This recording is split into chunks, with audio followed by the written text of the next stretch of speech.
Ryan Reynolds here from Mint Mobile. With the price of just about everything going up, we thought we'd bring our prices down. So to help us, we brought in a reverse auctioneer, which is apparently a thing. Mint Mobile Unlimited Premium Wireless. How to get 30, 30, bit to get 30, bit to get 20, 20, 20, bit to get 20, 20, bit to get 15, 15, 15, 15, just $15 a month? Sold! Give it a try at mintmobile.com/switch. Upfront payment of $45 for 3-month plan, equivalent to $15 per month required. New customer offer for first 3 months only. Speed slow after 35 gigabytes if network's busy. Taxes and fees extra. See mintmobile.com. This episode is brought to you by LifeLock. Between two-factor authentication, strong passwords, and a VPN, you try to be in control of how your info is protected. But many other places also have it, and they might not be as careful. That's why LifeLock monitors hundreds of millions of data points a second for threats. If your identity is stolen, they'll fix it, guaranteed, or your money back.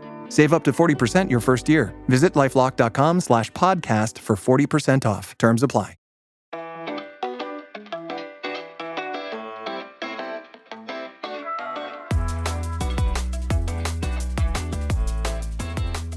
I know we said we were taking a summer hiatus from the Eagle, but this month has been a busy one for breaking news. So we're back again. I'm Jessica Marshall. Now, just a warning before we get into this episode, the subject matter may be disturbing to some listeners. It involves child abduction and murder, so please listen with care.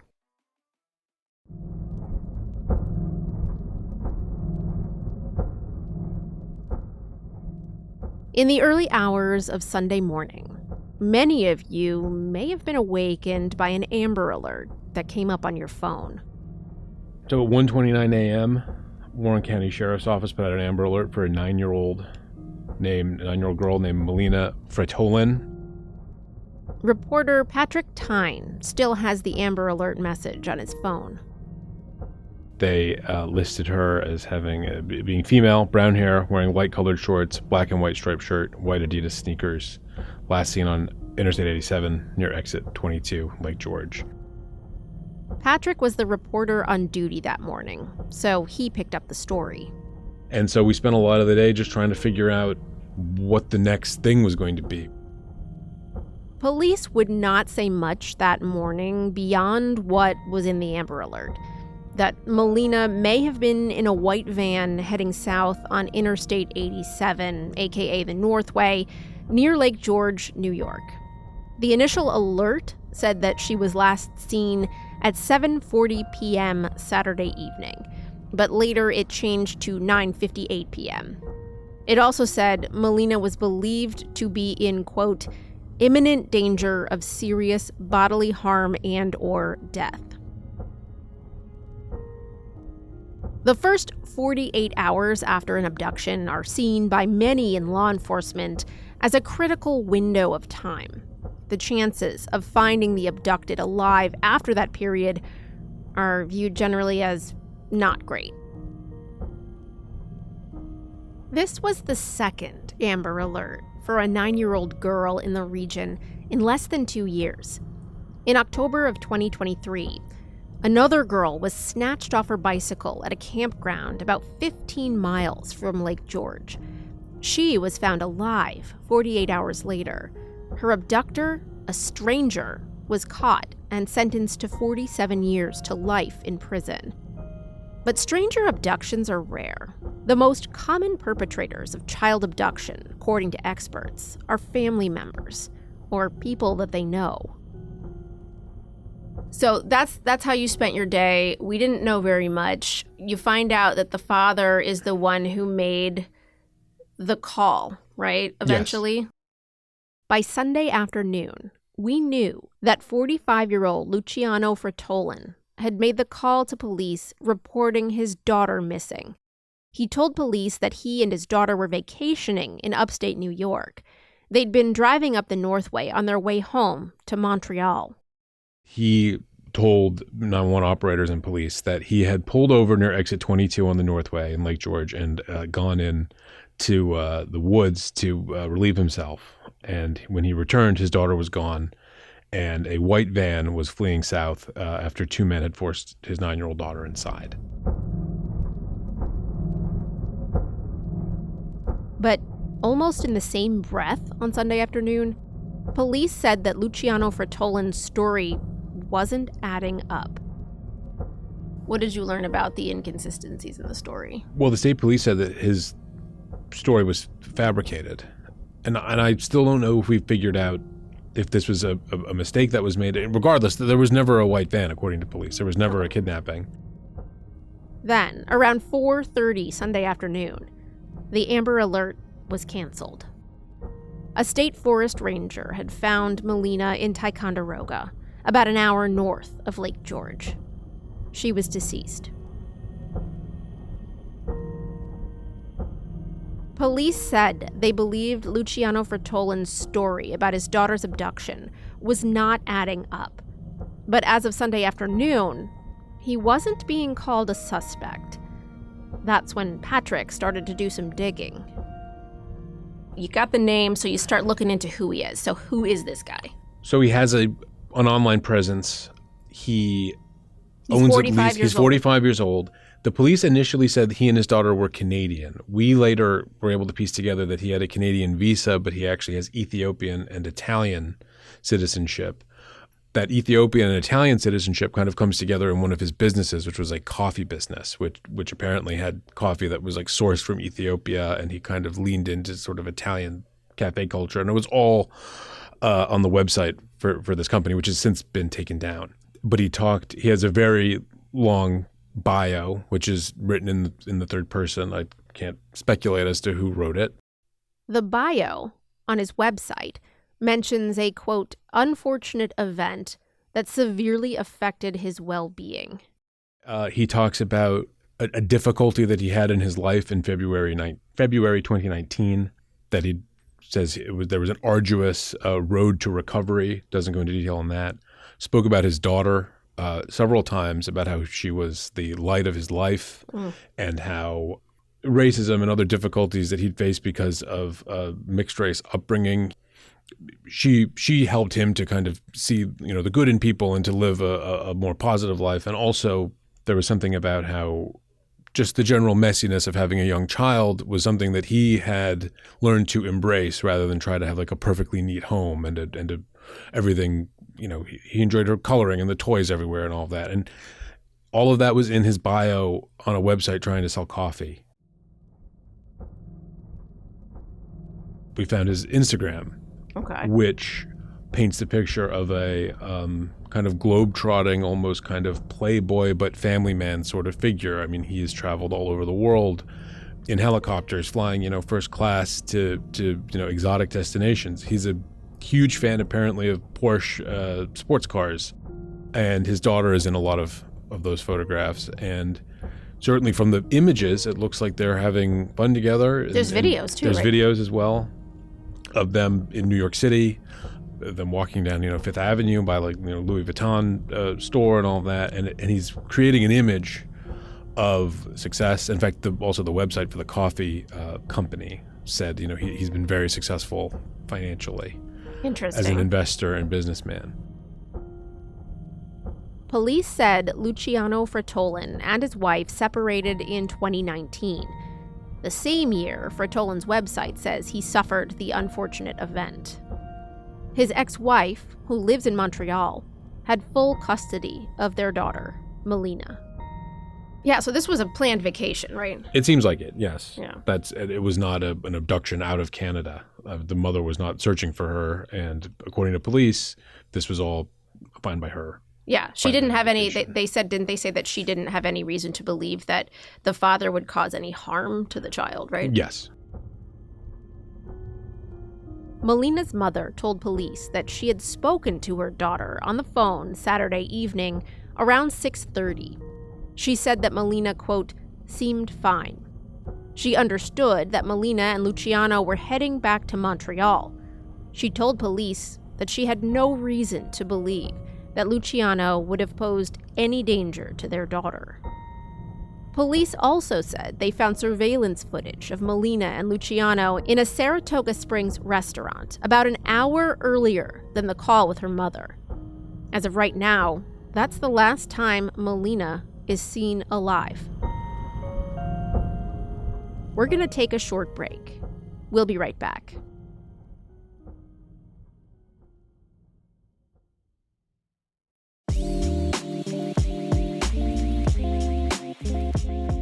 The decisions made at the state capitol in New York impact all of us, from our property taxes to the cost of healthcare or our civil rights.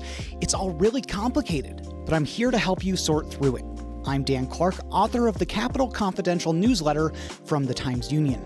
Find that at capitalconfidential.com. That's capital with an O. capitalconfidential.com. See you there.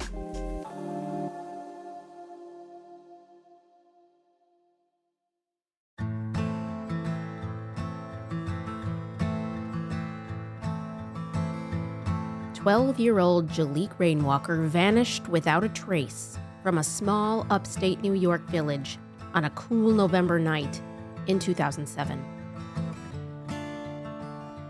His adoptive parents say he ran away.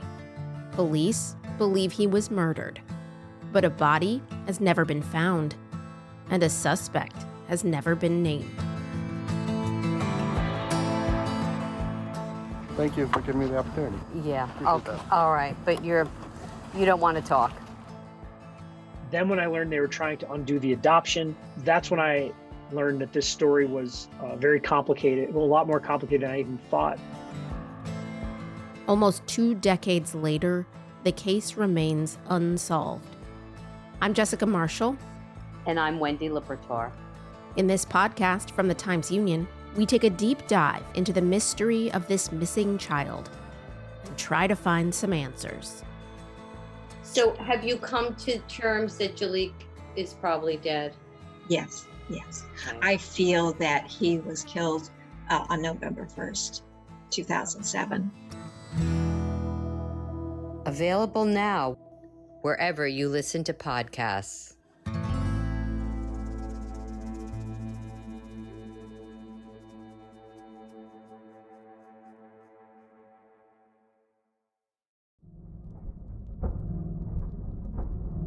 Welcome back. You're listening to The Eagle, a Times-Union podcast. I'm Jessica Marshall. Luciano Frattolin's story about his daughter being abducted was not adding up to police. They said his statements were inconsistent. By late Sunday afternoon, police determined that Melina had not, in fact, been abducted. We saw through the public records stuff that we can access that he had been booked to the Essex County Jail around 2 a.m. on Monday. In the early hours of Monday morning, they arrested Luciano Frattolin for the murder of his daughter. Essex County is where Melina's body was found. Patrick jumped in his car and headed up to the courthouse in Ticonderoga on Monday morning. Frattolin was going to be arraigned. I get there, it's, it's the biggest building in Ticonderoga. You walk in and it's this kind of stately courtroom, and he's sitting there. And there's no one else in the room other than a couple of state troopers and a couple of court officers. Was he handcuffed? He was handcuffed and shackled and in kind of like a Tyvek suit that you might wear to paint a house or something. And he had little kind of booties on his covering shoes or something. I'm not sure. He wasn't in prison garb. He was not in prison garb, and there's no kind of holding cell or whatever. So he was just sitting there with troopers there, keeping an eye on him, obviously. Meanwhile, back in Albany, state police called a press conference. The investigation has determined sometime after Melina's phone call with her mother and before Mr. Frattolin's 911 call, he allegedly murdered Melina and left her body in a remote area where she was later discovered by law enforcement. The suspect has been charged with murder in the second degree and concealment of a human corpse. State police said a forest ranger found Melina's body in the shallow end of a pond in Ticonderoga. She had been partially covered by a log. At that point, police did not reveal a cause of death.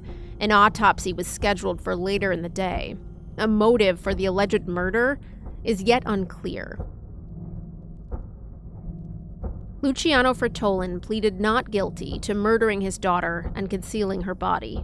He was escorted out of the courtroom and into a police vehicle. He's currently being held in the Essex County Jail. His next court appearance is Friday. Later in the day Monday, police revealed Melina's cause of death. she had drowned, and it was ruled a homicide.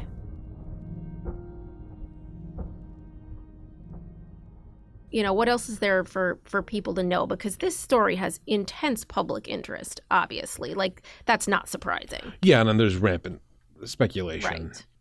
The thing to know, I guess, I mean, the questions that people have, I think, are about Melina's other family and relatives. People are curious about who her mother is. Yeah. I saw one paper in Montreal had a brief interview with a relative who said everyone is in shock. The Canadian newspapers are reporting on this too, so we are kind of keeping track of all of that. Is there anything that's up there that they're reporting? Yeah, it's in some ways it's easier for them to develop some leads on this because they can go and knock on doors in Montreal and suburbs and areas where he apparently has connections to based on their reporting. Yeah. I don't want to go too far into it, but it seems like there may have been financial difficulties that he was having. But so far, no one has hinted to any specific motive. Yeah. That's what everybody wants to know, right? Like, why? Why and how? And we might not ever get the answers, right? Like, there's a conceivable, because he did plead not guilty, but it's conceivable that we'll never know what happened.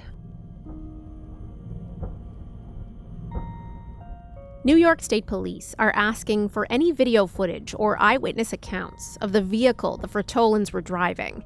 It's a gray 2024 Toyota Prius. They're looking for anything from July 11th to July 19th, especially anything from that Saturday between exits 20 and 28 on I-87. For the latest developments in the Frattolin case, head over to timesunion.com or check out any of our social channels.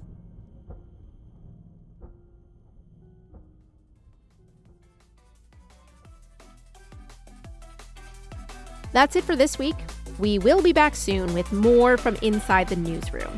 The Eagle is a production of the Times-Union. It's produced and edited by myself, Jessica Marshall, with help from Erica Smith and the Times-Union digital team. Our music is Flyin' by Top Floor via Getty Images. Special thanks to Patrick Tyne and H. Rose Schneider for their contributions to this episode. Do you have questions or comments about the Eagle or any of our podcasts here at the Times-Union? Email us at podcast@timesunion.com.